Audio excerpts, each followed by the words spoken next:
Gracias por venir a presentar y compartir el trabajo. Yo me encontré con Camila ahora en el Congreso Ocean Sciences en febrero, y hace mucho rato que no nos veíamos. Ella trabajó bueno, estudiante graduada de Ingeniería Civil de acá de la Universidad Católica, y trabajó también al comienzo de SIGIE, y varios de aquí estuvieron hace 10 años ahí ayudando a echar a andar el Centro de Investigación para la Gestión Integral del Riesgo de Desastre. Fue estudiante del Departamento de Ingeniería Hidráulica y Ambiental, y ahora está trabajando en el Coastal Resilience Lab de la Universidad de Santa Cruz. Así que, y desde ahí ha estado trabajando en temas de peligros, inundaciones costeras, y eso es lo que hoy día nos viene a presentar. Y justamente como centro estamos también iniciando un proyecto donde queremos hacer multiamenaza de inundaciones costeras, desde tsunami, marejadas, y también estamos conectando todo eso, siempre en torno a la resiliencia frente a eso. Camila, muchas gracias, bienvenida y adelante. Hola a todos, gracias por venir un viernes en la tarde. Yo soy Camila Gaito y trabajo en la Universidad de California Santa Cruz, como dijo Rodrigo. Hice mi máster en TU Delft y me especialicé en ingeniería de costas. Y ahí aprendí a modelar, la verdad. Y hoy día voy a presentar en un trabajo que hicimos en colaboración con USGS y con Deltares USA. Y Deltares es el dueño de los software de los que voy a hablar hoy día. Y estudiamos una manera eficiente de poder modelar el riesgo de inundación en zonas costeras, pero con presencia de arrecifes, especialmente, o sea, nosotros nos enfocamos en arrecifes de coral. Primero les voy a hablar de qué nos motivó a hacer esto. Nosotros hacemos un trabajo súper aplicado, entonces generalmente tenemos proyectos y tenemos que resolverlos en un cuarto de minuto y entregar como nuestros deliverables. Otra cosa, perdón si me sale un poco Spanglish, en verdad solo he estudiado en inglés, pero traté de aprender todo en español para hacer la presentación. Primero les voy a hablar qué nos motivó a hacer esto. Segundo, la metodología que desarrollamos como equipo. Tercero, un caso de estudio que preparamos para entender qué tan precisa era nuestra metodología, para entender si estaba funcionando o no. Y finalmente, discusión y conclusión de las principales cosas que encontramos en esto. ¿Qué nos motiva? Acá hay varias islas que pueden ver. Ya, estas son varias islas y teníamos que modelar el riesgo de inundación y teníamos que hacer una evaluación para el cambio climático en todas estas islas. Estas islas son islas de Estados Unidos que están en el Pacífico y son varias de Hawái, Saipan, Guam, etc. A todo esto, si tienen una pregunta, algo no quedó claro y están confundidos para seguir adelante, levanten la mano y les contesto. Si voy muy rápido, cualquier cosa, me dicen. El problema que teníamos que hacer estas islas, que en total eran alrededor de 2.000 kilómetros de costa, y teníamos que hacerlo para un rango súper amplio de tormentas, desde el anual hasta 100 años de periodo de retorno, básicamente. Y también teníamos que modelar cómo influía sea level rise en esto, y teníamos que hacerlo hasta más de 3 metros de aumentar el nivel del mar. Y aparte de esto, que ya lo hacía como una evaluación bastante extensa, además teníamos presencia de ecosistemas de arrecifes de coral. Y para los que no saben mucho de arrecifes de coral, y yo no sabía, yo aprendí trabajando, la hidrodinámica en estos arrecifes es muy compleja y hace que estas áreas, por ejemplo, generalmente la inundación esté gobernada por las ondas infragravitatorias, que son ondas, para hacerlo simple, imagínense de 100 segundos, entonces no son las olas que uno ve romper en la playa. Y llegando a la costa, el run-up puede ser mayoritariamente explicado por estas ondas. Entonces, lo difícil de esto implicaba que no podíamos usar un modelo que tuviera medias, por ejemplo, o que modelara la energía, sino que de verdad teníamos que modelar las olas. ¿Qué pasa con estos modelos? Existen, son muy buenos, pero son muy poco eficientes computacionalmente, o sea, toma muchísimo tiempo correrlos, básicamente. Y con todo lo que les expliqué de la extensión del área que teníamos que modelar y todos los escenarios que teníamos que modelar, no era posible hacerlo. Entonces, lo ideal sería que pudiéramos hacer un modelo en 3D, pusiéramos todas las islas, y eso va súper rápido porque uno pone en las condiciones de contorno, lo modela, lo corre y tiene listo el mapa de inundación. Entonces, eso sería ideal, pero no es posible. Entonces, lo que hicimos como una reglina entre medio. hicimos un acoplado de modelos. Entonces hicimos un acoplado de modelos que sí resuelve olas, pero que están en 1D, entonces son mucho más rápidos de correr. Y luego utilizamos un modelo simplificado de inundación, pero que te permite modelar una inundación dinámica con ondas infragravitatorias, que era lo que estábamos buscando. Esta es la metodología y voy a ir paso a paso. Entonces, el modelo que usamos es un modelo de hectáreas, que es XBit, y se puede usar en 2D, pero nosotros lo usamos en 1D. Y cuando hablo de 1D, es que tú divides la costa, esta costa de acá, la divides en transectos, y lo dividimos cada 100 metros de costa.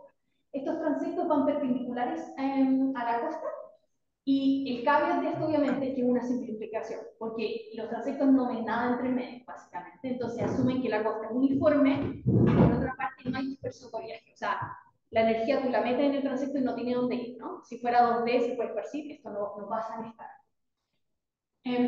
Y lo que hicimos, pero lo bueno, obviamente, es que puede modelar las ondas infragravitatorias que nosotros necesitamos modelar. Y después, lo que hicimos es que seleccionamos este punto que está acá, de la que extraemos data de este modelo, o sea, resolvemos todas las olas con este modelo, extraemos la data, que en este caso es el nivel total del agua y las velocidades, procesamos esta data y lo usamos como input para Sphinx. Y Sphinx es un modelo nuevo de Antares, que es un modelo de físicas simplificadas para poder modelar la inundación costera. Lo bueno de este modelo es que puede incluir advección y eso permite que tú puedas hacer un modelado dinámico incluyendo las ondas infragravitatorias de las que nosotros estamos interesados. Entonces, ¿qué usamos de input? Usamos el nivel de agua, que es lo típico que se usa en los modelos de inundación. O sea, uno tiene un nivel de agua y con eso inunda. Y lo diferente es que también usamos series temporales de ondas infragravitatorias que obtuvimos de esta data.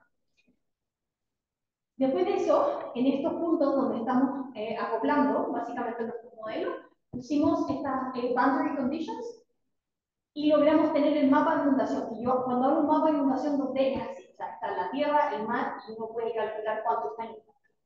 Y eso es lo que queremos conseguir. Un modelo como XFIT, pero hecho en 2 dimensiones, obviamente te da esto directamente. Pero como dije antes, es muy costoso de correr.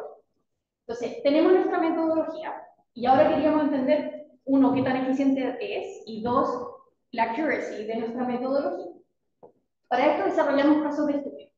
Y lo que hicimos es que seleccionamos dos members del espectro que puedes encontrar en una zona costera como la que queríamos estudiar, que es una zona costera con arrecife de coral, pero en general cualquier arrecife. Y lo comparamos con nuestro modelo benchmark que llamamos, que es XFIT en 2 dimensiones. O sea, lo ideal que te da directamente este cálculo, queríamos saber qué tan bien o mal está haciéndolo comparado con ese modelo que lo estamos tomando como nuestra verdad. Realmente no es nuestra verdad porque es un modelo, pero es lo más cercano que tenemos. Entonces, acá están los dos casos de estudios que hicimos, que eh, son dos áreas. Una es Low Relief Area y otra es High Relief Area, y les voy a explicar el por qué lo elegimos. El de acá de la izquierda, que es el Low Relief Area, es Miami Beach, que tiene presencia de arrecifes de coral, que están acá en estos colores rosados, pero además si tú te fijas en estos colores de acá, que está acá explicado, desde elevación, ves que en general los colores son más bien cercanos al menor, ¿cierto? Y eso significa que es un lugar muy plano. O sea, puedes ver amarillo acá, que son las dunas que tienes enfrente, pero al final si te vas después, es alrededor de 0, 1 metro, 2 metros. O sea, es bastante plano. Además, es una costa que es bastante uniforme, no tiene muchos cambios. Y el otro extremo es el High Relief Area, que en nuestro caso es Kailua Waimanalao, que es una bahía en Oahu, Hawái. Y si te fijas, también tiene presencia de coral, pero ya este es un poco más complejo. O sea, las contour lines son mucho más complejas, después si te vas en la costa ya ves que hay bahías, curvas. Y lo interesante de este lugar también es que ves que llega a los colores amarillos, que son alrededor de 5 metros, súper rápido. Y eso significa que es muy steep. Entonces tienes esta, que es muy plana, y esta, que tiene un relieve, una pendiente súper fuerte, bastante rápido. Entonces, lo que hicimos es que dividimos esta área, estas dos áreas las usamos para nuestros modelos y esto que ves acá, el negro, que tiene todos los datos dentro, básicamente es nuestro modelo en 2 dimensiones que desarrollamos. Y después, para el modelo, la metodología que nosotros estamos proponiendo, que usa transectos en 1D y después acoplado con el modelo simplificado de inundación, lo dividimos de esa siguiente manera. Entonces acá tú ves los transeptos que son perpendiculares a la costa, que los ves en blanco, y están cada 100 metros en la costa, y después esta línea roja es el coupling line, que significa el área donde estamos extrayendo la data de un modelo y la estamos poniendo como boundary conditions de nuestro modelo Sphinx, que es nuestro modelo de inundación, que lo ven en estos colores.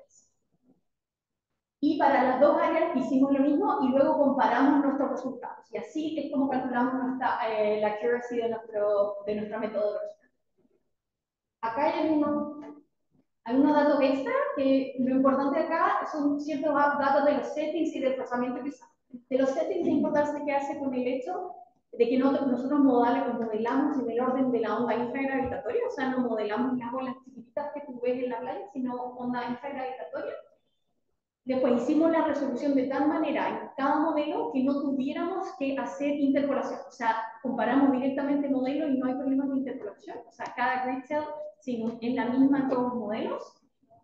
Algo interesante que sí hicimos es que usamos una keyword que tiene XFIX, que ayuda a reducir la onda infragravitatoria generada en un modelo 1D. Porque el problema con los modelos 1D es que como no tienen dispersión y asume costo uniforme, genera más energía de lo normal. Y ya está comprobado que exagera la energía. Entonces lo que hicimos es que hicimos una calibración con transectos y los modelos 2D y comparamos cuánta energía más o menos deberían tener las áreas. Varía según la área, pero alrededor del 50% nos da bastante bien en las dos áreas, que son muy extremas. Entonces igual es un valor que uno puede calibrar si tuviera que hacerlo en otra área, pero que funciona bastante bien. Y que usamos una atención, como dije antes, que es un módulo que tiene para poder realmente modelar con onda infragravidad. Después testeamos un rango de tormentas bastante amplio para poder saber cómo funciona dependiendo de mi forzamiento. Y eran tormentas que pueden ocurrir día a día a tormentas que pueden encontrar una vez cada 500 años. Y también variamos el sea level rise, desde actual hasta más de 1 metro de elevación. Entonces, la primera parte es cómo vamos a acoplar estos modelos. O sea, cómo tomamos la data de XBITS en 1D y la incorporamos a SPITS. Y de lo que les mostré antes, o sea, de la metodología completa, es esta parte. Y esta parte es súper importante porque al final es el input que tú le estás dando a tu modelo para que te haga la inundación. Y como Sphinx es un modelo simplificado, no calcula realmente las olas, sino que solamente las propaga. Entonces tú tienes que intentar calcular y resolver todas tus olas en el modelo que resuelve olas, que es en este caso XBITS en una dimensión. Entonces, tiene dos partes. Uno, ¿dónde extraes tu data? Tú quieres extraerla lo más cercana a la costa posible para que todas las ondas estén resueltas antes de que tú las pongas en Sphinx. Obviamente este sweet spot varía según tu transecto, según el área que estés modelando, según tu forzamiento. Entonces teníamos que encontrar algo que nos sirviera para todo el rango que tuviéramos que modelar. Porque en XBITS este punto se tiene que elegir antes de correr. O sea, no puede ser que lo corras y después elijas. Y eso es uno de los caveats. Y la segunda parte es cómo voy a generar estos dos condiciones de borde que necesito para mi modelo de Sphinx. Y principalmente, esta puede ser más fácil porque es la media del agua donde estoy extrayendo mi data, pero cómo calculo las series temporales y cómo las incorporo a Sphinx. Entonces, de esto es lo que voy a hablar. Para esto nosotros testeamos tres formas de hacerlo. Uno es, extraemos la data de XBITS 1D y directamente lo usamos como input para Sphinx. Segundo, es una manera indirecta, que extraemos la data, procesamos la data generando un espectro y generamos un random, una time series que sea random. ¿Por qué hacemos esto? Porque como los transectos no hablan entre sí, significa que las fases de cada data que estoy poniendo, si no hago en un directo, están desfasadas. Y eso es un modelo 2D que se puede hacer, pero queda un poco raro. No queda muy realista. Entonces, por eso se nos ocurrió hacer esto. Y el tercer método es parecido al indirecto, o sea, también lo hacemos en base al espectro, pero además agregamos una corrección de setup dollars. ¿Qué es la corrección de setup dollars? Como nosotros tenemos que elegir este punto antes y nunca, o sea, no conocen el sweet spot antes de correrlo, básicamente, puedes tener una idea, pero varía dependiendo de todo lo que dijimos, del transecto, del área, de boundary conditions que estás usando. Entonces, lo que nos dimos cuenta que había olas que estaban rompiendo, o las ondas cortas que estaban rompiendo más cerca de la costa de lo que nosotros estábamos extrayendo. ¿Y eso qué significaba? Que había un por el setup del oleaje, había un aumento del nivel de agua más adelante. Entonces nos empezamos a dar cuenta que podía ser que estuviéramos subestimando la inundación porque no estábamos considerando este nivel de agua extra.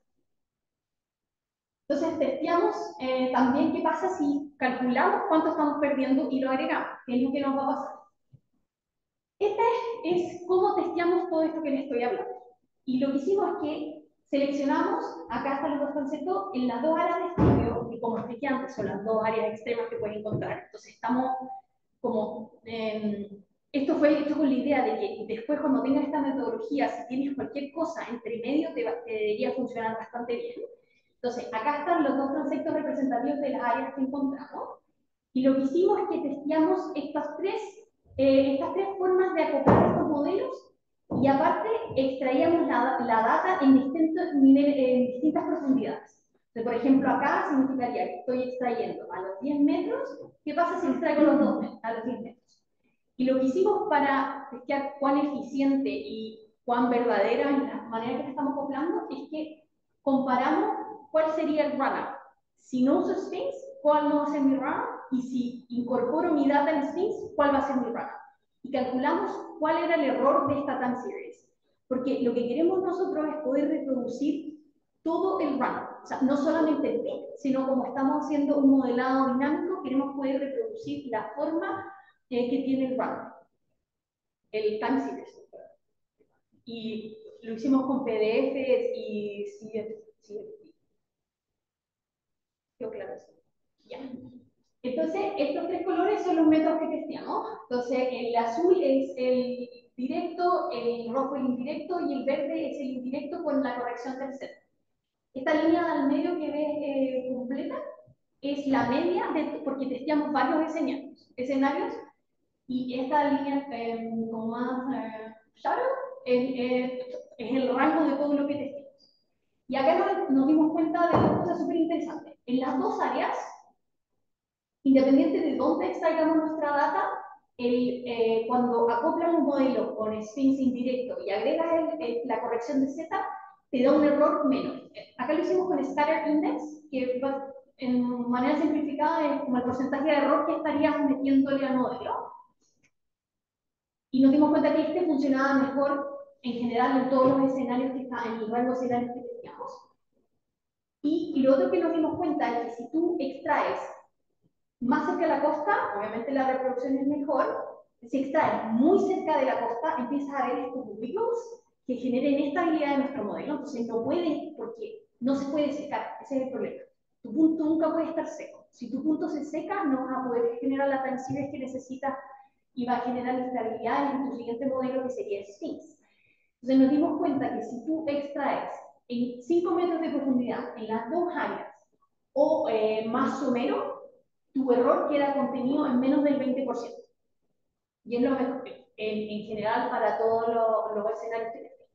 Entonces, como nos dimos cuenta que esta era nuestra mejor opción de todo lo que testemos, continuamos con esto y también nos da un error bastante acotado. Entonces ahora decidimos cómo acoplarlo y ahora lo que hicimos es testearlo en el modelo 2D. ¿Qué pasa? Entonces, acá les voy a mostrar ciertos ejemplos de los mapas que estamos generando. Entonces, por ejemplo, acá el Lower East Area, que es Miami Beach. El panel de la izquierda muestra los resultados de inundación cuando usas XFIX en 2 dimensiones, que es tu modelo benchmark, o sea, es lo que tú quieres lograr, básicamente. El del medio es el resultado que obtienes cuando combinas acoplas Sphinx con los datos con los resultados de XFIX en 1D, y el tercero, en la derecha, es la diferencia. Acá, cuando veas azul, significa que Sphinx está sobreestimando tu inundación, y cuando veas rojo, que la está subestimando. Lo que encontramos acá, si nos fijamos en los primeros, es que la forma de inundación, o sea, el mapa de inundación, si no cuentas las profundidades, es bastante parecido, lo que es bueno. Lo que sí encontramos es que en general tiende a sobreestimar la profundidad de la inundación. Y esta sobreestimación disminuye a medida que entras más en tierra, o sea, que vas más inland. Las diferencias mayores acá se pueden explicar principalmente por el setup extra que tenemos que agregar, pero el resto, las diferencias son bastante acotadas y en general eran menores al 20% de la profundidad media de inundación. y encontramos que era, por ejemplo, 12 centímetros, y esto es un escenario que tiene, el escenario que les estoy mostrando es un escenario que el periodo de retorno es de 100 años, o sea, es un escenario bastante intenso, digamos. Ahora si vamos a la High Relief Area, también lo mismo, este es el resultado cuando usas Study directamente, que te da el mapa de inundación, a lo corre y te da el mapa de inundación instantáneamente. Sphinx, que es cuando lo estamos acoplando con los datos de 1D, y después la diferencia. Y de nuevo, cuando ves azul significa que Sphinx está sobreestimando la inundación, y cuando ves rojo que la está subestimando. Y acá encontramos algo súper interesante. Encontramos de nuevo que el patrón de la inundación es muy parecido, que es bueno, pero acá encontramos algo que no habíamos encontrado en Miami, y que son áreas de subestimación, que son las rojas. Entonces, ves la sobreestimación de la profundidad de la inundación, la ves a lo largo, igual que en Miami, y en el área de low relief, pero en este high relief lo que encontramos es que también hay subestimación. Lo interesante fue que esta subestimación está se llama inland waterways, que son básicamente canales o lagunas que están dentro de la tierra, pero que están conectadas a la costa. ¿Por qué pasa esto? Y esto básicamente pasa porque nosotros estamos usando un modelo de inundación simplificada que no calculado, ahí lo ves, solamente lo propaga. Entonces, si tú cuando estás en la data aún tienes onda corta, energía de onda corta, estas ondas se van a seguir propagando en un modelo como es XFIX, que sí, que no solo propaga, pero transforma y resuelve la hidrodinámica. Eso no va a pasar con XFIX. Entonces, es uno de los caveats que en el fondo probablemente te va a subestimar alrededor de estas áreas. Sin embargo, el sobreestimado que encontramos en general y las diferencias que encontramos en promedio eran alrededor de 3 centímetros, que es bastante bajo, y esto es como el 8% de la profundidad media de la inundación.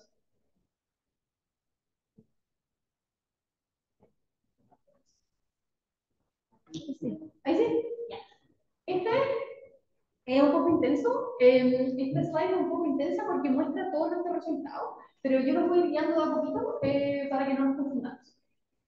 Acá están todos los escenarios que testeamos. Los diferentes markers, las diferentes formas, muestran las tormentas que testeamos, y los diferentes colores, los diferentes niveles de agua que testeamos. Todo lo que esté en el X, Y, son los resultados de Sphinx, y lo que esté en el X son los resultados de XFIX en 2 dimensiones, que es nuestro benchmark.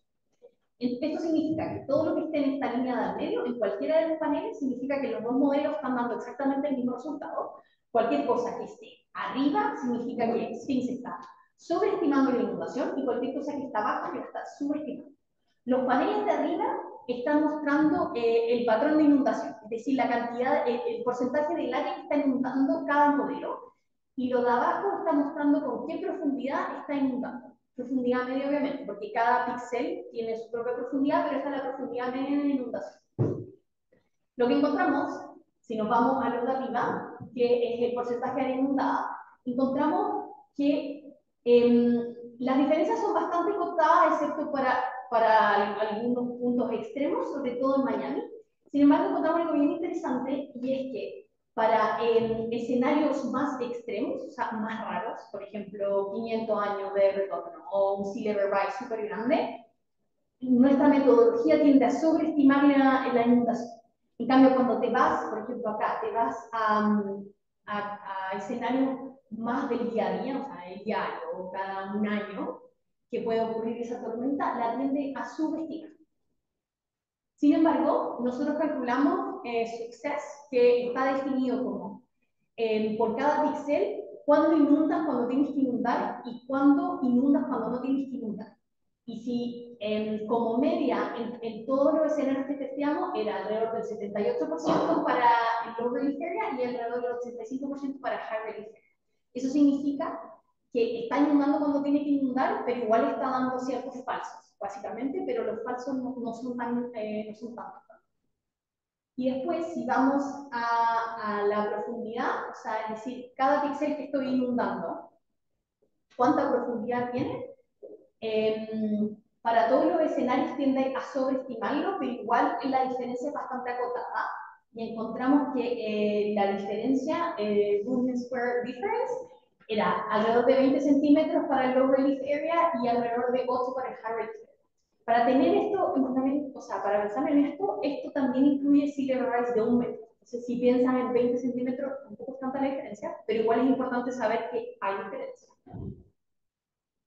Entonces, queríamos entender por qué esto está pasando. O sea, ¿qué nos lleva a tener estas diferencias si igual estamos arreglando la onda infragravitatoria al principio, estamos arreglando el Z? ¿Qué nos está dando diferencia? Y para eso hicimos un análisis de transectos, que básicamente generamos transectos en el 2D, en el 1D y en el 6. En el panel de arriba se muestran el nivel de agua y en el de abajo la ola significante para cada modelo visto como un transecto.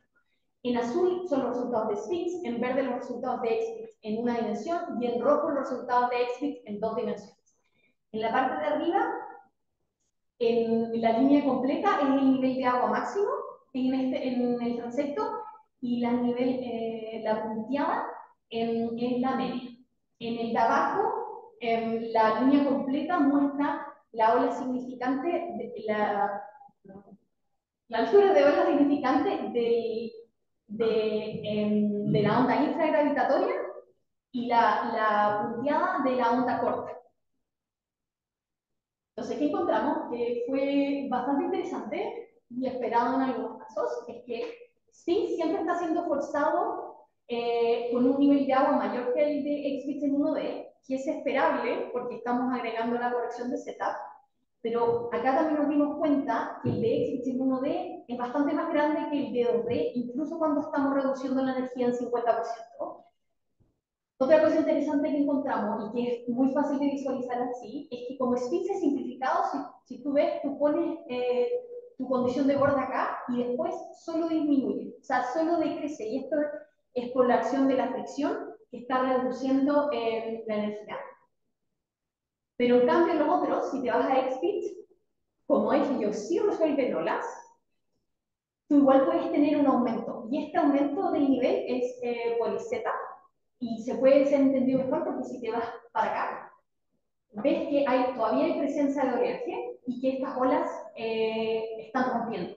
Y eso genera el aumento del nivel de agua acá. Entonces, nos dimos cuenta con esto que la corrección del Z es algo muy importante de considerar en nuestro modelado. Y también nos dimos cuenta que a pesar de que lo estamos extrayendo bastante cerca de la costa, igual pueden haber presencia de onda corta que puede romper, pero también esta onda corta, como les mostré acá, si te fijas en el rojo, ves que hay presencia de onda corta en el 2D, incluso cuando estamos muy cerca de la costa, y eso es lo que puede explicar que esta onda, cuando puede entrar por el canal y propagarse, y eso no puede pasar en el Sphinx. Entonces esto nos ayudó a entender más cómo estaba funcionando en nuestro modelo. Y usamos este modelo, la verdad, para modelar estas 14 islas. Y fue bastante rápido. Así que con eso estábamos contentos, pero como conclusiones finales, lo que encontramos uno es que la manera de acoplar estos modelos es súper importante. Obviamente se pueden encontrar mejores, pero las que testeamos nosotras, lo mejor es usar un método indirecto e incluir la corrección de setup del oleaje. Y esto otorga que la reproducción de la señal completa del runner, que es lo que estamos buscando, tenga un error menor al 20%, pero igual ya entras con un error. Y eso es importante tenerlo en cuenta. Y este error es menor al 20% si tú lo estás en menos de 5 metros de profundidad. Ojo que esta profundidad varía, como ya dije, por transecto, por boundary condition, etc. Pero hay que tener en cuenta que 5 metros de profundidad, si yo le agrego 3 metros de sea level rise, esto ya se me va a correr. Entonces hay que escoger un punto que para todos los boundary conditions que yo quiera correr, cumpla con esto. Si quiero mantener un error menor al 20%. Lo otro que encontramos es que en general la extensión de inundación es muy similar entre nuestra metodología y XFIX-2D que nuestro modelo benchmark, pero tiende a sobreestimar la profundidad con la que inunda. También encontramos que la extensión de inundación tiende a ser subestimada para tormentas más frecuentes y sobreestimada para tormentas menos frecuentes. Esto se explica, como lo mencioné a lo largo de la charla, porque para hacer este modelo rápido uno tiene que hacer simplificaciones, básicamente. Y las mayores simplificaciones que hicimos es que estamos usando un modelo 1D en vez de 2D. ¿Esto qué implica? Como ya dije, se asume costo uniforme, porque los transectos no hablan entre ellos, y no incluye la dispersión direccional de oleaje. Entonces, hay que encontrar una manera de reducir la onda infragravitatoria que está generando al principio. Y esto nosotros lo calibramos para nuestras áreas, pero para futuros proyectos hay que calibrarlo para las áreas en lo posible o usar el 50% que funciona bastante bien, pero no es lo más accurate, si es que tiene un área muy diferente. Y lo otro es que estamos usando una corrección de setup del oleaje, que obviamente es una simplificación porque es asumir un nivel de agua mayor en general, básicamente, que en el caso de un modelo 2D, esto es una onda que está rompiendo y se está transformando, y eso no lo puede hacer. Entonces, esta es una manera de como saltar este caveat, pero igual tiene, tiene sus contraindicaciones, digamos. Sin embargo, estas simplificaciones hacen que esta manera de modelar la inundación sea 100 veces más rápida que en estos. Y eso hace que la manera que encontramos para modelar esta inundación sea recomendada cuando tienes que, esto es importante, cuando tienes que modelar inundación que sea gobernada por el oleaje, en un área muy extensa como el que teníamos que hacer nosotros, o en un área que tengas que hacer muchos veces en escenarios de inundación. Eso. Hay un paper de esto que ya está publicado en Ocean Modeling y tiene muchos más detalles. Bueno, si me preguntan, así que si tienen cualquier pregunta, feliz de contestar.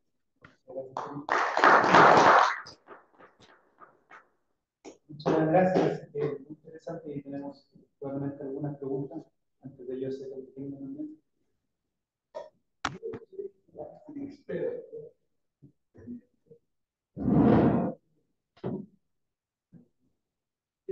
Esa accuracy del 78%, del 85%, ¿respecto a qué?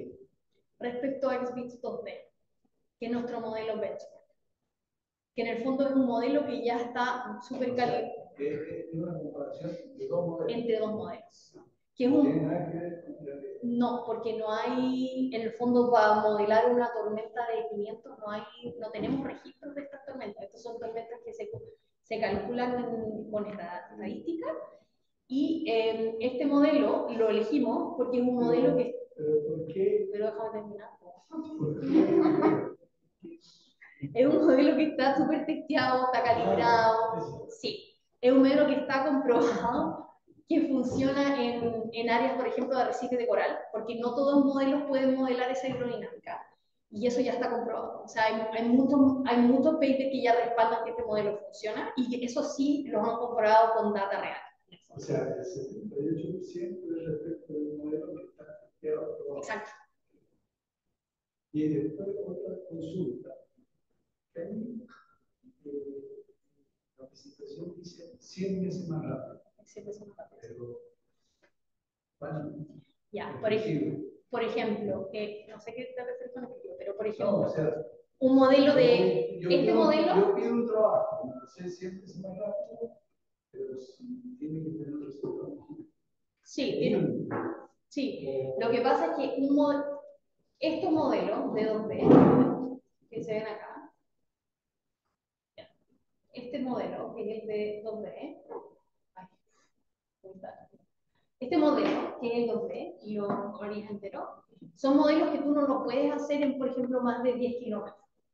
O sea, no puedes, pero tendrías que hacer muchos cortados y después como parchados, y cada modelo de estos te toma al menos, corregir un escenario te toma al menos 2 semanas. 10 kilómetros de costa. 10 kilómetros de costa te toma al menos 2 semanas en un clúster que tiene, no sé, bueno, yo lo hice en el clúster de militares en unas partes, pero después haciéndolo en un computador que tiene 32 cores, por ejemplo, te toma 2 semanas o más para poder modelar. En cambio, en la metodología que usamos nosotros lo puede hacer en menos de 3 horas completo, o sea, desde correr el 2D, de usar el SIMS, de calcular todo el procesado. De hecho, mucho menos que eso, pero cuando ya lo teníamos como aprendido, nos podía llegar hasta menos de 2 horas, en vez de 2 semanas, por cada escenario. Entonces, cuando tienes que hacer tantos escenarios, nosotros creo que teníamos que hacer como 24 escenarios y 2000 kilómetros de costa. en el fondo hay que encontrar un modelo que te dé la mejor accuracy posible, pero que también sea posible de hacer. Hay una pregunta ahí. Sí, yo tengo varias preguntas, pero Dale 2 minutos. No, dale, no. el speed 2D es el no hidrostático, ¿cierto? No, lo usamos, de hecho, usamos el SurfPit porque a lo que a nosotros nos interesa es la onda infragravitatoria. Y de hecho, el SurfPit está comprobado que funciona súper bien para tormentas extremas.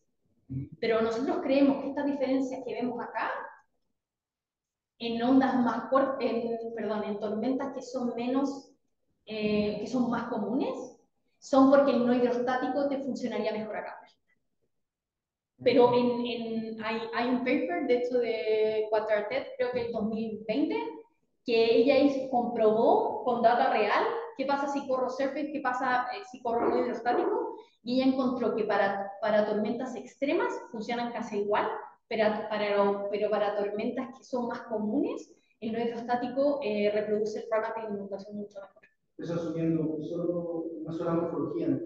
Porque la gracia del no hidrostático es que te resuelve el mecanismo de la onda de gravedad. Sí, te lo resuelve, claro. sí. Y el surfing te lo parametriza, ¿cierto? Surfing lo resuelve el oleaje, pero lo resuelve en el largo del grupo. O sea, no te resuelve ola a ola, pero te resuelve el grupo. Eso es lo que tú haces. Y la otra pregunta es, ¿cuánto tiempo modelaron con surfing? O sea, una corrida, ¿cuánto? Ya, lo que hicimos nosotros es que lo hicimos que de base, o sea, que sin cambios estuviera 3 horas. ¿Y por qué hicimos esto? Porque estos modelos te parten inundando en el nivel que tú partes. Entonces, lo que nosotros hicimos un ramp-up.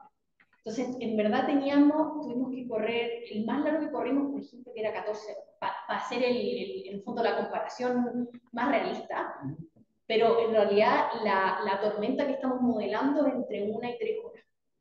¿No vieron como resonancia en los ondas ligeros? No, yo hice eso para mi tesis, de hecho, pero no vimos resonancia en estos lugares, no. Y la otra pregunta, por curiosidad, ¿qué más se resuelve este otro modelo? Sphinx tiene Simplified Shallow Water Equations, entonces no te resuelve mucho. Lo que hace es más bien que, o sea, por ejemplo, no te va a generar runoff, pero sí te puede propagar oleaje y te lo puede disipar por fricción. Están haciendo igual, esto nosotros lo hicimos cuando Sphinx ni siquiera estaba abierto al público, porque en el fondo lo hicimos con Deltares directamente, y nos dieron a nosotros porque teníamos que hacer este proyecto gigante. Pero ahora igual están incorporando más cosas, o sea, están incorporando una manera que puedas calcular el setup, por ejemplo, en 2D, sin tener que pasar por la corrección del setup, pero eso todavía no está testeado, entonces no saben cuán eficaz es y cuán accurate es. Entonces, hasta el momento, lo hablé con ellos y igual recomendaron que lo siguiéramos haciendo así hasta que en el fondo haya más estudios de lo que están probando. La última pregunta es respecto a lo que hace usted en el speech de un Johnson. Johnson. Sí, el Johnson. Gracias. ¿Tenemos preguntas? Yo tengo el Julián primero. Pero tal vez No, es que no. bueno, yo no sé nada del tema, la verdad, pero primero quería preguntar, ¿qué es lo que hace que la hidrodinámica en esta zona sea tan complicada? Ya, mira, eso es interesante. Esto, en los arrecifes de coral, generalmente tienes una reef crest, que es una parte muy, muy somera, y luego tienes un reef flat, que en el fondo imagínate que es como así, y puedes tener una laguna o un reef. Y acá está la costa, ¿cierto? Entonces lo que hace es que la mayoría de tus ondas rompen en esta cresta, tu onda corta. Y eso hace dos cosas. Hace que se genera, dicen que es como un paro. Hay dos formas que libera la onda infragravitatoria. La onda infragravitatoria está como atrapada, imagínate, con la onda corta en el grupo. Y es del largo del grupo. Entonces lo que hace es que cuando rompe, esta onda se libera. Y eso hace que cerca de la costa, la mayoría o sea, las ondas que generan la mayor inundación, digamos, en general, sea esta onda infragravitatoria que es más larga, no es la que tú ves en la playa. Así que es una onda de 100 segundos, la onda que tú ves en la playa dependiendo de lo que sea, pero imagínate que es entre 6 y 12 segundos, más o menos. Ya, perfecto. Y eso hace que, bueno, y también él preguntó por resonancia, y eso es algo súper especial de estos lugares, que como esta Reef Crest y la costa pueden formar, tienen un ancho, y si este ancho va con alguno de los eigenmodes de las ondas que están entrando, esto puede resonar. Eso lo hice con mi tesis y es muy bacán, porque tú veis que si mandáis justo la ola que tenéis que mandar, podéis aumentar hasta 2 veces, podéis amplificar hasta 2 veces la ola dentro, y empiezan a oscilar dentro de esta área. Entonces son lugares que de verdad uno tiene que resolver las ondas, porque si no, por ejemplo, si yo modelo esto solo considerando el surge, que imagínate como el nivel de agua, nosotros hicimos la prueba o sea, y pierden o sea, está subestimando la inundación de una manera muy importante. Y la otra pregunta que tenía es, una vez que uno ya tiene estos mapas de inundación, ¿como qué tipo de decisiones se pueden tomar? Ya, mira, aquí a nosotros generalmente nos contratan del lado privado y del lado del gobierno. Del lado privado nos contratan, por ejemplo, aseguradoras que quieren entender cómo asegurar la área que tienen asegurar y dónde puedes construirlo. Y del otro que nos contratan son, por ejemplo, del gobierno, porque tienen que entender cómo tienen que proteger a su gente. Y también con este trabajo, algo muy interesante que hemos hecho es que hemos podido demostrar cómo los ecosistemas pueden proteger y cómo si los pierdes, o sea, cuántos vas a perder. También tenemos escenarios, que no nos muestra acá, pero también tenemos escenarios que modelamos, ¿qué pasa si pierdes tu reef? ¿Qué pasa si pierdes tu arrecife? ¿Cuánto más va a inundar? Y lo que hemos calculado es cuánto pierdes, o sea, cuántas personas estás inundando y también cuánto estás perdiendo. En el fondo de cuántos buildings estás inundando, cuántos hospitales estás inundando, y todo esto tiene un costo que tú lo puedes traducir a moneda. O sea, y en el fondo, ¿cuántos dólares estos arrecifes de coral están protegiendo? ¿Y qué pasa si los pierdes? Entonces, eso también lo usamos que es como, le decimos como dollars, cuántas personas están protegiendo y cuántos dólares están perdiendo. En general, si se pierde el arrecife, la inundación es más grande. Mucho más grande. Depende de dónde, obviamente, pero es mucho más grande. Y lo interesante que ha sido con el grupo, todo lo que hemos siguiendo, que yo lo encuentro muy bacán, es que, por ejemplo, han ido declarando como infraestructura nacional los arrecifes. Entonces, por ejemplo, en las Islas Vírgenes los declararon. ¿Y eso qué significa? Cuando tú lo declaras como tu estructura nacional, significa que cuando algo pasa, por ejemplo, lo puedes asegurar. También significa que puedes tener acceso a mucho más funding, porque puedes tener acceso a funding. Por ejemplo, imagínate hay un terremoto y se cae algo, entonces hay funding del gobierno que te puede ayudar a ponerlo de nuevo en pie, ¿cierto? Ahora con los arrecifes de coral puede pasar lo mismo en ciertas áreas que han ido definiendo como infraestructura nacional. Gracias. Gracias por la presentación. Yo quiero volver a esa última comentario porque para hablar como el riesgo y los impactos también es importante la velocidad. Y yo no conozco mucho detalles, pero no sé si también se puede explicar aparte de las profundidades en las velocidades. Me parece que sí, que también puedes extraer velocidades.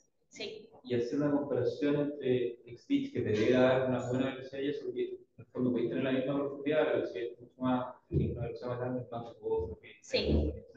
Entonces, no sé si está mirado, No lo hemos mirado, no lo hemos pensado. Lo que sí lo hemos pensado es que nos dimos cuenta que eso era muy importante, sobre todo cuando estaba haciendo restauración de ecosistemas. Porque en la restauración de ecosistemas, la manera que tiene el drag coefficient, en el fondo, que va a tener y que va a influir en tu inundación, no puedes hacerlo, por ejemplo, con un ramp-up, como lo estábamos haciendo nosotros.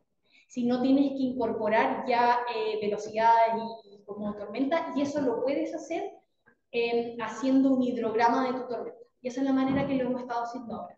En el caso del proyecto que nosotros teníamos, eso no era relevante, pero sí lo estamos haciendo en otro modelo. Pero no, eso es interesante, no hemos comparado las velocidades.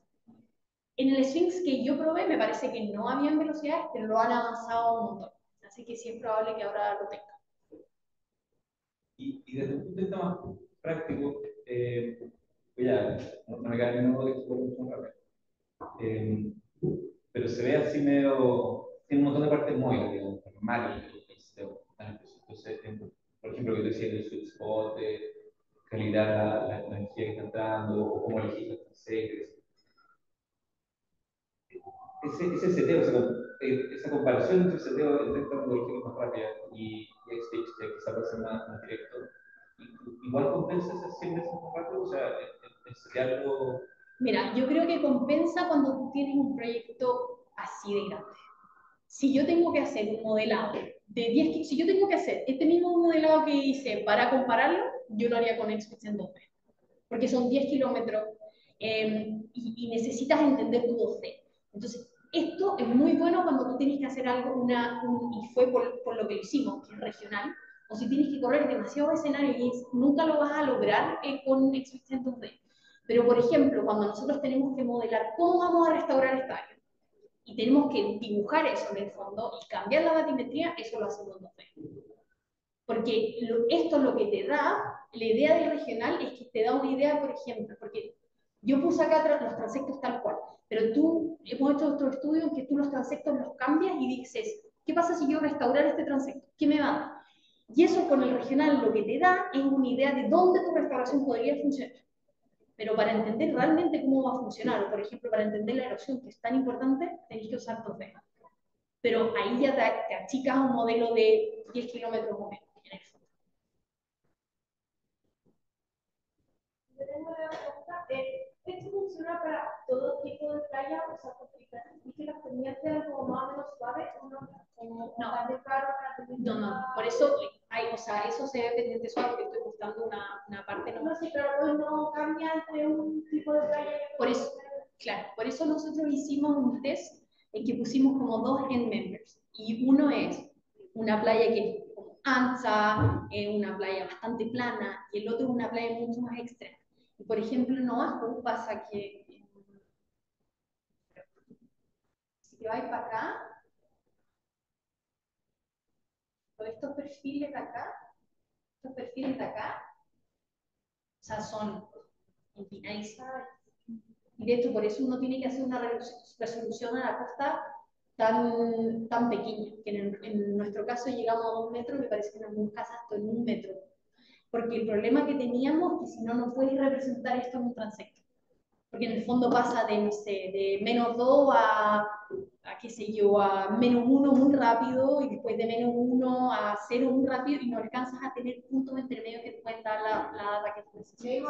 esa parte como menos estamos todo Lo que pasa es que lo que nosotros hacemos para poder hacerlo más eficiente, y también el 2D lo hicimos así, es que hacemos es variable.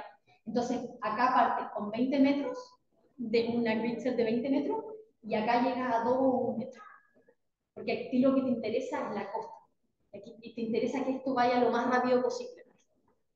Pero esta parte de costera sí tienes que tener una resolución pequeña.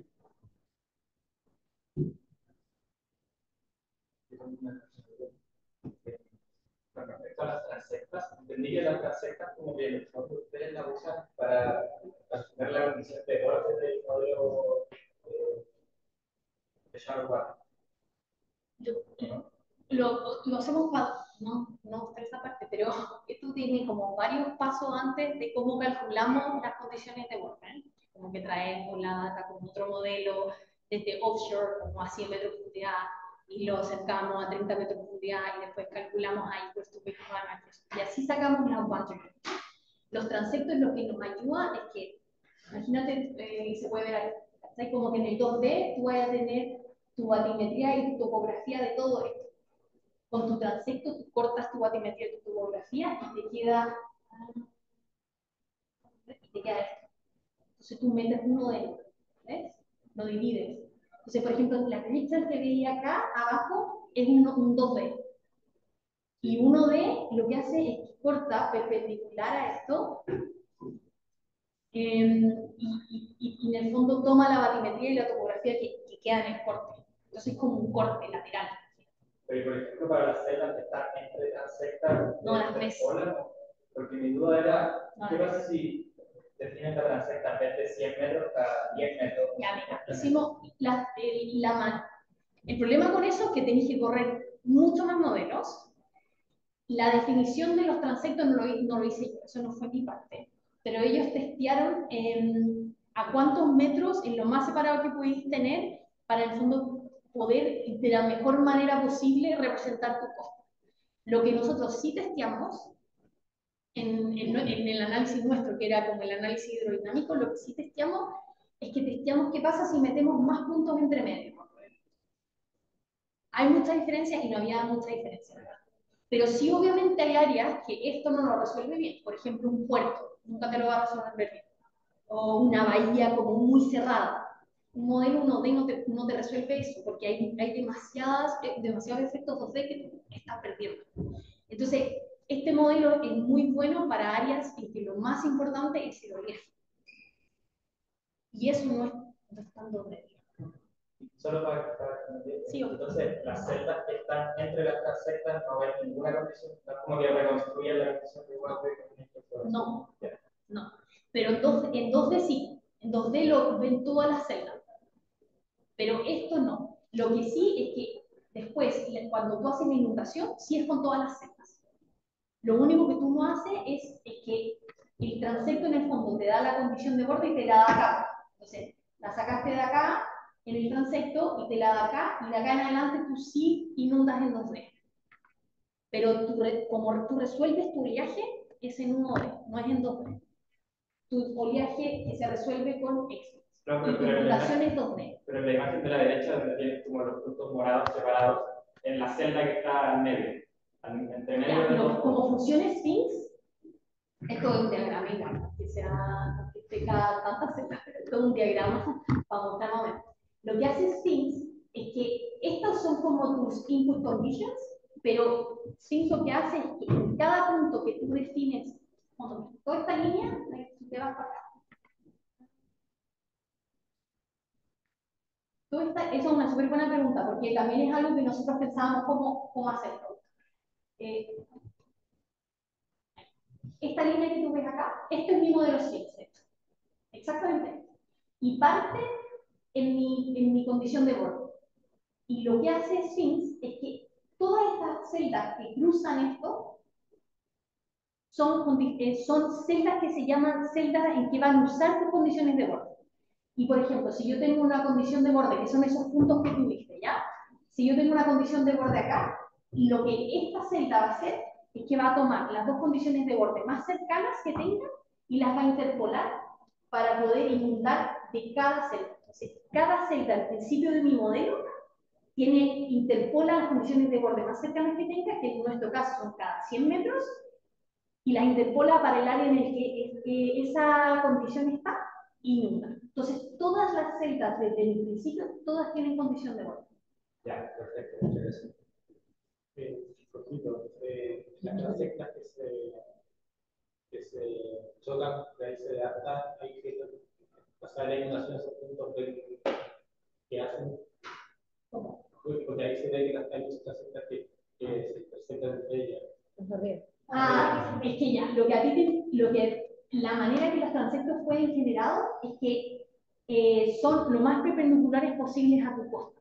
Entonces, lo que a ti te interesa, como tú estás, cada uno es un modelo separado. O sea, este modelo con el que sigue no se ven, ellos no se hablan, es un modelo. Entonces, lo que a ti te interesa es cómo llega acá. Y eso es lo que tú usas. Pero estas que se intersectan básicamente es porque esto es una curva, ¿ves? Sí, entonces tienen que ir haciendo así para poder ser perpendiculares a tu costa. ¿Pero las soluciones en ese punto que se intersectan no te interesan entonces? No, a mí solo me interesa acá. Esa es la condición de borde. Esta es mi condición de borde para mi modelo de inundación. Y mi condición de borde para mi modelo 1D está, bueno, harto más, está como por acá. Y en ese caso, ahí están las lagunas, ¿cierto? Sí, estas son las que no dan problema. Ya, pero igual no era tan malo. ¿Sí? No está malo. Pero porque estáis atravesando la laguna. No, y lo que yo hice honestamente, para mostrar dónde realmente está la diferencia, es que yo acá en general muestro lo que no es agua. sea, acá yo te estoy mostrando realmente lo que estoy inundando, o sea, la tierra que estoy inundando, no te estoy mostrando tanto como el agua. Pero en igual esto es agua, ¿verdad? Esto es agua. Y es el modelo simplificado, está diciendo, ahí el Sphinx dice que sí se inunda también. Dice que se inunda, pero el nivel de agua que él calcula es menos. Pero sí inunda, o sea, por eso la manera, como si veis dónde inunda, pero lo que iba es que al final, esto que tú ves tan rojo, eso no es tierra, es una laguna. Yo lo mostré para que tú veas, porque si muestro solamente la tierra, no ves tanto que esto te genera diferencia. Entonces, en tu modelo resultado final, que sería un mapa realmente solo de tierra inundada, esto no es tan diferente. Pero yo lo puse porque como que me gusta mostrar donde el modelo nos dimos cuenta que no funcionaba bien. Bueno, esto, claro, para hacer análisis probabilístico, eso es súper interesante. Y de hecho, con Fernando, en una magíster reciente, hicimos algo muy parecido para tsunamis. También tratando de entrar con conceptos perpendiculares, modelos certificados, con la misma idea. Y una de las conclusiones, yo no sé si voy a hacer la pregunta, si quizás pareció acá, igual es necesario calibrar los modelos caso a caso, y entonces hay que hacer algunas simulaciones completas para calibrar los modelos y después puedes reconstruir millones de otros casos. De hecho, en el paper está como mucho más escrito eso, que en el fondo nosotros tratamos de hacer algo que funcionara en general. Pero nosotros sí nos dimos cuenta que en el fondo cuando calibrábamos Oahu por su parte y Miami por su parte, teníamos resultados mucho mejores. Porque en el fondo calibras cada lugar. Nosotros hicimos algo que alguien que no quiere calibrar lo puede agarrar y le va a dar resultados decentes. Pero tú puedes mejorar mucho tus resultados si tú calibras por lugar. Entonces, de hecho, ahí también decimos, si vas a hacer un proyecto, lo que nosotros recomendamos es que tengas tu modelo y lo testes para, por ejemplo, para los dos transectos más extremos que tengas. Y que ahí tú testes de verdad cuánta más energía me está generando que si uso un modelo 2D. Porque eso es súper importante calibrarlo. Por ejemplo, nosotros encontramos que si yo no reduzco esa energía, la energía infragravitatoria, o sea, sobreestimo mi inundación en todos lados. Y después, por ejemplo, para Miami nosotros encontramos que el valor que de verdad había que reducirlo era muchísimo, había que reducir alrededor del 75%. Eso significa que el 1D genera 75% más energía que el 2D. Y nosotros no usamos eso porque en el fondo queríamos mostrar algo como simple y entendible, pero cuando usamos, lo escribimos como en la discusión, que cuando tú usas eso, tú bajas tu reverb un montón. Porque eso es como parte, o sea, si es el análisis probabilístico con cientos de 10.000, 20.000 simulaciones, o sea, calibrar el modelo con 100 modelos completos, sí. vale la pena para, sí o sí para poder extrapolarlo al sí o sí hay que calibrar. Sí o sí. Y tenía otra pregunta también en lo de las fases que mencionaste, las fases consistentes. Las fases consistentes, para lo que yo, pero en el fondo lo que usamos es que cuando generas, mira, si yo lo hago directamente, como cada transecto no habla entre ellos, en el fondo es como que este está empujando acá y este está empujando acá, lo están hablando. Lo que hicimos nosotros es que leemos todos los transectos, hacemos dos cosas, hacemos un smooth y calculamos el espectro, entonces con eso ya controlamos la fase y le damos una fase random. Usamos el mismo método que usa XSplit para generar el Newswap y generamos una taxi que es random, pero las fases son consistentes. Entonces eso significa que las que yo pongo no está una empujando y la otra yendo mucho más. En general lo hace con más 2D. Lo que sí tampoco lo hace tan realista porque en la vida real debería haber como una relación entre las fases y no deberían ser consistentes. Acá son todas como más o menos iguales porque como que se da la distancia entre las fases. Eso está como fijo. Y se hace de la misma manera que lo hace XSplit. O sea, es para tratar de reproducir que los frentes llegan como puntos. No en vez de que llegan así. Eso lo tratamos. Y también hicimos, o sea, está mencionado en el paper más detalle, pero también hicimos ¿cómo se dice? Smoothing, suavizado. Un suavizado también de los niveles del agua. Porque, por ejemplo, la pregunta que te hiciste, cuando los transectos son muy empinados, puede ser que el nivel del agua que te esté dando el empinado, que es en una punta que agarró nomás, sea muchísimo más alto que el siguiente que te toca en una playa. Entonces también hicimos como un suavizado de esto, lo que hicimos es que calculamos en un modelo 2D cuál es la máxima diferencia que pudiste tener. Y ese es el que usamos como, yo tengo que suavizar, no puede haber una diferencia, porque en el fondo no puedo tener, qué sé yo, voy a exagerar, esto no es real, pero no puedo tener 8 metros y 100 metros más acá, voy a tener 1 metro, ¿cachai? Porque es como que me va a tirar hacia el agua. Entonces eso también lo nivelamos. ¿Es abierto el código Sphinx? No, todavía no. No, Sphinx es abierto, Ahora está está abierto. Y tiene cosas mucho más bacanas. Que cuando nosotros lo hicimos tuvimos que hacer la mayoría del código nosotros, pero no de Sphinx, pero el código para hacer todos los procesados.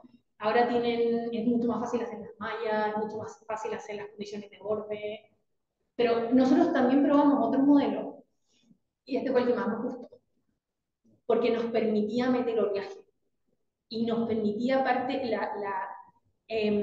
es súper rápido, y la manera que inunda, tú la ves y te hace sentido, como que no hace...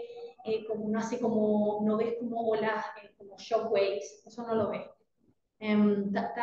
O sea, a mí me ha gustado bastante y lo están mejorando un montón. Y lo que también me gusta es que la persona que lo está haciendo, que se llama Tim, que es del TARE, él está muy abierto a las ideas y a las necesidades de las personas. Por ejemplo, nosotros le dijimos que queríamos encontrar una manera de poder incluir la vegetación, por ejemplo. Porque igual hay vegetación desde donde sacáis en el fondo de donde sacáis tu data en XBIT 1D, igual hay vegetación más adelante. Y la única manera que están haciéndolo ahora es más con maní. Y tienen cosas muy, tú dijiste, como del hidrológico, tienen cosas muy bacanas que Sphinx está hecho para hacer compound flooding. Nosotros solo lo estamos usando para costero, pero también lo usan en el huracanes porque tiene para lluvia, puede incluir la infiltración, etc. Entonces, lo encuentro como, si quieres mezclar todo, lo encuentro súper interesante. Solo que nuestro enfoque era como más costero y desarrollar la ola. Pero para huracanes están haciendo cosas bien entretenidas, están haciendo harto como de early warning system con Sphinx, porque una vez que tienen trazado más o menos cómo va a entrar el huracán en un lugar, pueden procesar muy rápido, porque corren muy rápido. Entonces procesan como ya, si el trayecto es así, que sea en lugar, si el trayecto es así, que sea en lugar. Es muy interesante. Y ponen la lluvia, o sea, se puede poner lluvia. Había otra pregunta. Sí, La Andrea también quería preguntar. Andrea, sí. Sí, pero viene una gran lejana que quizás puede sacarnos un poco de la conversación, así que no sé. Si una pregunta específica. Si me queda el tema de la sobreestimación de la onda de o sea, ¿por qué se produce? Eso se produce porque en el 1D en el fondo, y yo como lo veo fácilmente, es que en el 1D el agua no tiene para dónde irse. Entonces, por ejemplo, tú pones la misma condición de borde y forzáis en el 1D, ¿cierto? Y toda la dispersión que tú tendrías natural de tu oleaje, dispersión en dirección me refiero, eso no existe en 1D. Aunque en XBIT sale como, te pone como que de hecho un parámetro que poní, eso no se calcula en 1D. Eso se calcula en 2D porque el agua solo va adelante, ¿no? ¿Estás colocando el segundo orden a la serie de tiempo? Da lo mismo, porque sí está con segundo orden, pero independiente de eso, no se dispersa el oleaje. Y ese es el problema. Uno, eso, y dos, que asume uniforme, o sea, asume una costa uniforme. Entonces, nada de los D que tendría, por ejemplo, en una bahía, eso no existe. Eso no se calcula. Que sea como una onda de vórtice por día. No hay nada. Porque en el fondo entra la ola y sigue, ¿no? ¿Sabes? Y se disipa, se transforma, todo lo que tú quieras, pero no hay nada de la interacción que tú podrías tener en un modelo. Y nosotros lo que hicimos de esto es que comparamos los transect para definir este como 50%, lo que hicimos es que comparamos si corro con transectos, si corro con 2D, y sacamos como en diferentes profundidades la time series. Y era como, ¿cuánto más me está dando? O sea, ¿cuánta más energía me está dando? Lo que sí nosotros lo hicimos con el oleaje, creo que también sería interesante que lo pusiéramos en la discusión, también comparar los niveles de agua, como qué nivel de agua me está dando ahí, no solo como la energía que me está dando el oleaje, sino como el nivel de agua que tengo ahí, qué tan diferente me está calculando uno que el otro. Mencionaste un 75%. Ya, el 75% lo encontramos para mañana, de hecho, y todos quedamos bastante impresionados. El nivel total del agua. No, en la energía de la onda infragravitatoria. no en nivel de agua, sino que en la energía de onda infragravitatoria que tú estás generando cuando nosotros comparamos en el control line de la -2 y de la -1, y comparamos qué energía estaba ahí, porque nosotros no, si la energía es muy diferente al principio, no te importa tanto, porque tú diriges la inundación. Para lo que nosotros hacemos, lo que nos interesa es que cerca de la costa sea más o menos igual. Y ahí nos dimos cuenta que en Miami había que reducir como el 75%. Y de hecho lo probamos como en la discusión que pasa si lo reducimos y los valores eran mucho mejores. Como de la diferencia entre los modelos. Y pues Sphinx no tiene setup. Entonces, No tiene setup. No tiene manera de... No. ¿Cómo lo introducen como una parametrización? Lo introduzco como un nivel de agua. Pero calcula en función de la vertiente. Lo que calculo es que la manera que lo hicimos es que nosotros sacamos un punto, por ejemplo, donde tú sacas tu time series del nivel de agua. Y con eso tú calculas tu onda infragravitatoria, etc. Y ahí nosotros calculamos también el nivel de agua medio que teníamos ahí. Y lo que hicimos es que en XBits también, o sea, cuando tú extraes un punto y extraes una time series, tú lo tienes que elegir de antes. Pero los resultados medios o los resultados como snapshot te los dan en todas tus grid cells. Entonces lo que nosotros hicimos es que calculamos si había algún nivel de agua adelante mío que fuera, o sea, más hacia la costa, que fuera más alto de lo que yo tenía acá, un nivel medio. Y donde veíamos esa diferencia, la agregamos. Lo malo de eso es que en el fondo yo estoy agregando un setup total al agua de más atrás, entonces es una simplificación, porque estoy haciendo que de una mi Sphinx esté dando más, por lo que nos dimos cuenta es que cuando no agregábamos el setup, subestimabas mucho, porque en muchas olas, por ejemplo, cuando te vas a escenarios más extremos, tendrías que constantemente ir cambiando tu punto de extracción, y eso no lo puedes saber tanto.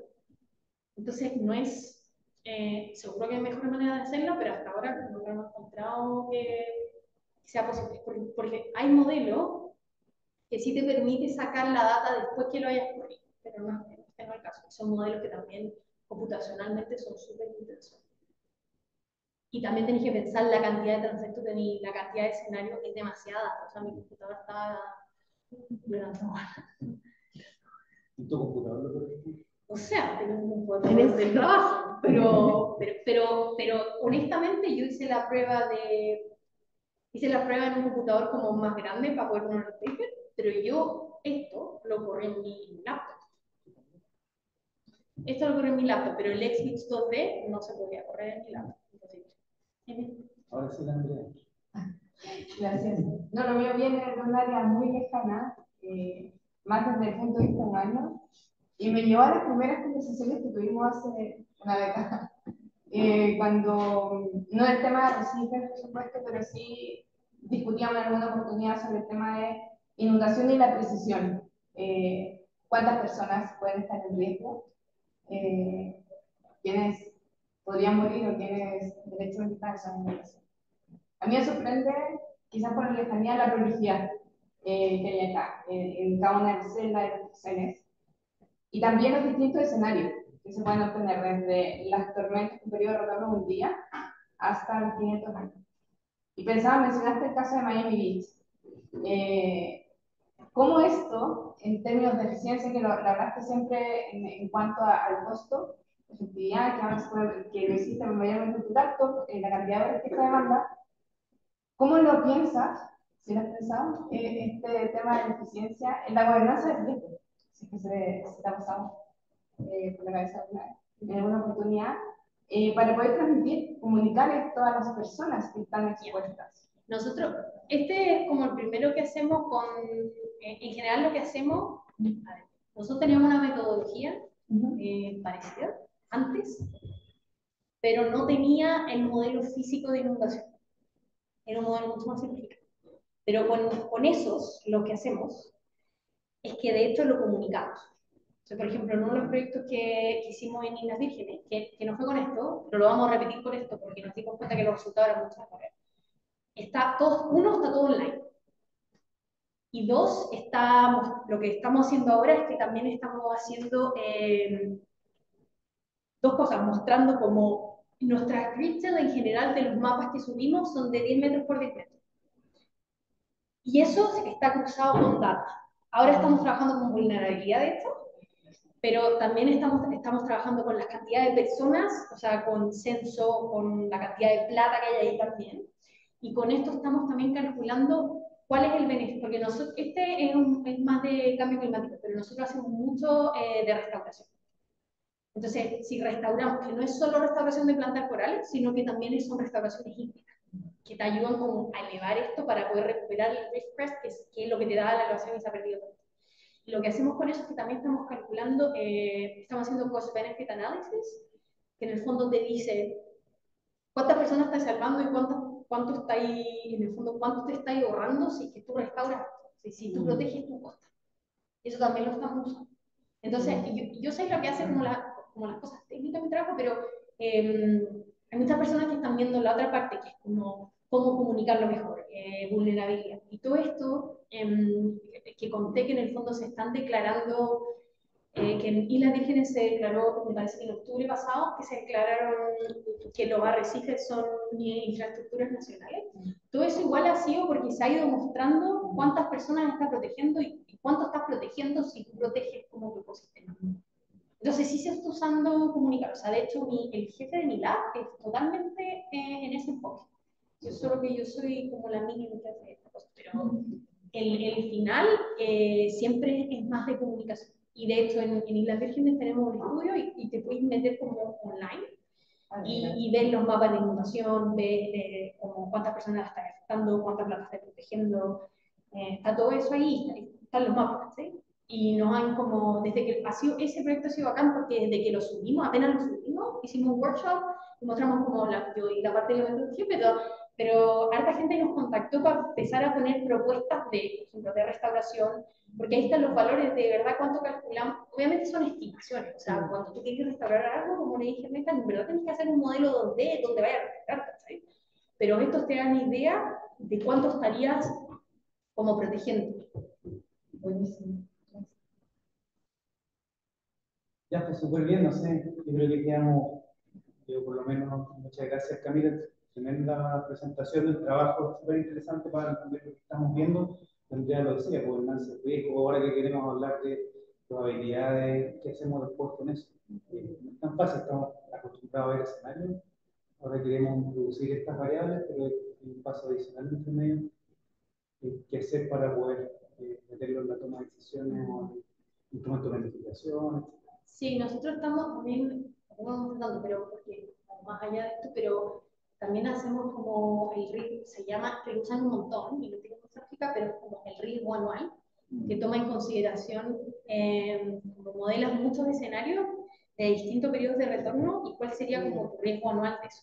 Claro. Y eso es una de las cosas que más me interesa, por ejemplo, a la aseguradora, que más le interesa al gobierno. El valor esperado de la pérdida. El valor esperado de la pérdida. Eso sí lo hacemos. Y lo traemos como cuando hacemos proyectos, en el fondo hacemos como las estimaciones económicas, más simplificadas, obviamente, no somos economistas, pero sí, eso es algo que se hace de una manera, con el tsunami, con Cosita Yunes, tienen un proyecto, se llama CISTE, que están trabajando con ese mismo enfoque para llegar a estimaciones de pérdida en todo el ciclo. Y claro, después cuando vamos a conversar con el Ministerio de Vivienda y Urbanismo para ver cómo se puede traducir en instrumentos de investigación territorial, todavía falta ahí. Ahora, yo lo que siempre imagino y en algunas conversaciones aparece que hoy día el único instrumento que hay oficial es el mapa de inundación del CHOA. Eso es más o menos en un escenario de 1 en 500. Entonces, obviamente que con ese mapa es importante para la emergencia, la evacuación, el peor escenario, entre comillas, pero no permite diseñar, planificar o zonificar. Sí, porque sí, en general nosotros hacemos más o sea, hacemos como escenarios más comunes, digamos, y vamos a escenarios muy extremos. Pero todo depende de quién del gobierno te esté pidiendo también. Por ejemplo, este proyecto que mostré fue un proyecto que nos pidieron como de los parques. Bueno. Pero de los parques nacionales, no son los nacionales, pero como de wildlife, todo esto nos pidieron también, porque decían, pucha, siempre modelan para personas. Nosotros lo hicimos entero porque igual tenemos otros proyectos que nos podemos disfrutar, y hemos hecho de personas y dólares, pero este en especial también fue para entender cómo se van inundando los parques, porque ellos quieren saber cómo ir preparándose. Sí, pensar en el futuro de cambio climático. Muchas gracias. Gracias, Camilo.